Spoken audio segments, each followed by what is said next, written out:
So I want to cover HCG diet a little bit because a lot of you may be listening to this because someone told you about the HCG diet.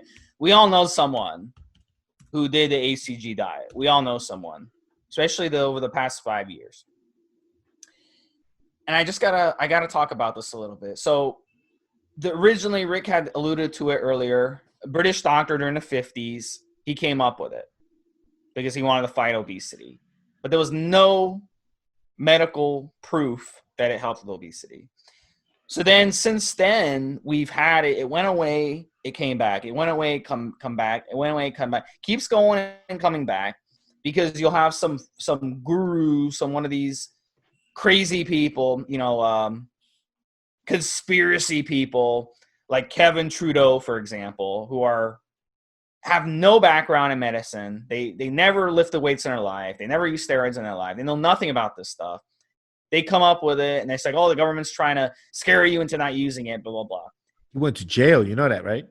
Yeah, so he ends up going to jail because he's a fraudster, basically. But he still has so many people that love him and think that it's some conspiracy where the government's putting him away.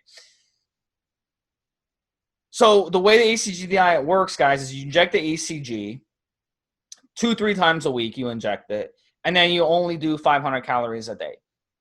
Now, the problem with 500 calories a day is it's a crash diet. So when you eat 500 calories a day, what ends up happening is your metabolism crashes. So ask anyone who tried the HCG diet. They'll lose weight initially, and then what happens? 6 months later or a year later, they gain everything back and more because they crash their metabolism. It's not a sustainable diet. I know people who ran the HCG diet, they basically would eat a slice of pizza in the morning, a slice of pizza in the evening. That was their diet. And they did lose some weight initially, but over time they actually end up gaining more weight. So it's bullshit. The HCG diet is complete bullshit. If you're in the high teens in body fat, maybe in the 20s in body fat percentage, and you eat one slice in the morning and one slice in the afternoon, chances are you're going to lose weight.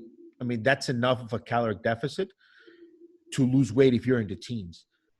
Now, if you're like low teens or high single digits body fat and you eat a pizza in the morning, a pizza at night, you probably won't lose a lot of weight, a lot of fat at all.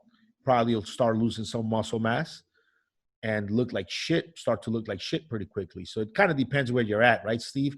So yeah, I mean, if you're like grossly overweight and you drop your calories down so drastically, even if you're eating trash, but you drop your calories down that much, something's bound to happen, right? In the short term, correct. But in the long term, no. It depends when you start off. It's real easy when a client approaches me, he's fat as fuck. I mean, I just know it's real easy to get somebody down. It's when you get those guys that are already lean, that have done everything, that you have to really get creative and really go into your bag of tricks and to help those guys out to make a real difference for those guys.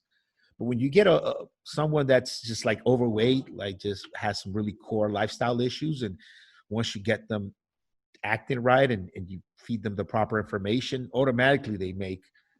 Well, one slice in the morning, one slice in the evening is better than what they were eating before. So yeah. Yeah, because before they were eating a whole pizza in the morning with a Coca-Cola. Yeah. And then they were eating a whole pizza at night with a liter of Coke. Yeah. So if you can always tell. I have neighbors every day on trash day. There's like 2 boxes of pizza in their garbage, like in the recycle bin, and they're obese. So you can tell just by looking at your neighbor's garbage what kind of shape they're in. Yeah. So, yeah. And I grew up in New York, so I love pizza. I really do. I love pizza. I love ice cream. I just don't indulge in either of those. Not often, at least. Here's the thing. When I want to have pizza, I'll get really good oven prepared, oven cooked pizza at a really good place. So when I cheat, it means something. But if you just like walk by Sbarro's or one of these pizza places and you're like, oh, what pizza? And you go in there and those bad calories you could have had, you waste them on some subpar cheat meal. I mean, that's just stupid. Yeah, that's not pizza, bro. You can't get pizza from Papa John's or Pizza Hut or Domino's. You got to go to a real authentic. There better be mafia running that fucking Italian restaurant in the back. Like, Capiche? they better have a back room with a bunch of mafia guys smoking cigars and stuff. That's a good fucking Italiano pizzeria. You don't got to go to fucking a franchise fucking restaurant, okay, with a fucking owner. He's fucking like a businessman in a suit, okay? That's not pizza. So yeah, real authentic New York style pizza. That's pizza. So let's